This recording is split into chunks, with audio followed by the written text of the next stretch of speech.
Itanan ng rugi iti panagtudtudo, madanagan manen ni Manang Marisa. Kada sumangbay ngamin iti wet season, kanayon ang malayos iti likudan na paset ti pagtainganda iti barangay 5 iti syudad Tilawag. Nangat nga to iti kalsada iti sangwanan ti balayda, ken awan iti pagruwaran ti danom no sumrek dayto iti solarda.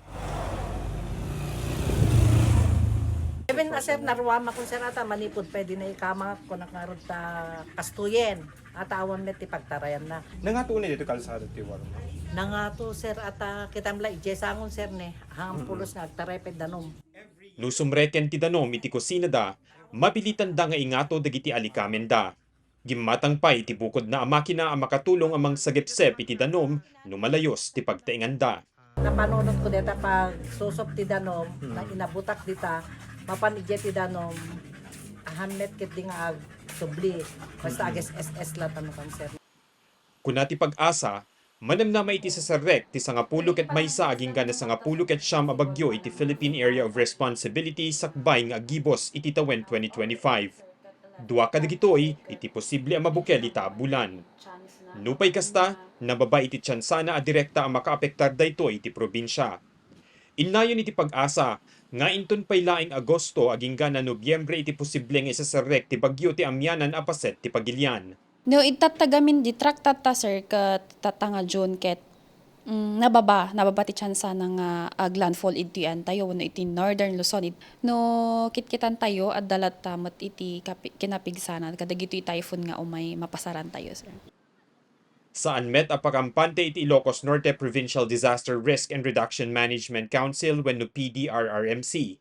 Rinugyanan dan iti panagsagsagana, idi pay napalabas a bulan. Naiget pa iti panakikoordinasyon da kadagiti LGUs. Ay mantago pa, nagre-ready na talaga kami for rainy season kasi anticipated naman yan. So we have already given advisories to LGUs na to see to it na yung mga waterways nila ay malinis na. So pati yung mga river basins nila dapat mag-desilt sila kung kailangan para mas malaki yung water carrying capacity para hindi siya bahain doon sa mga areas po nila. Naiget met iti panakabantay iti kalsada apaset ti National Highway iti Pansyan Pagudpud.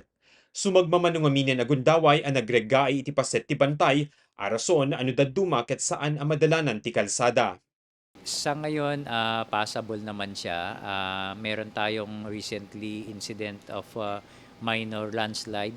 But ni DPWH District 1 Engineering Office ensure na meron silang mga tao doon. So meron silang maintenance crew at saka heavy equipment na magi-clear na para i-ensure see to it na walang may stranded na mga travelers natin. Palagip digiti otoridad iti nananay a panagsagsagana digiti umili, kang runaan na adda iti posible a pagbaliwan na iti projection ti pag-asa. Nasken kunada a kanayon at tutukan digiti opisyal a banlaag, manipod kadigiti na dumaduma nga ahensya ti gobyerno.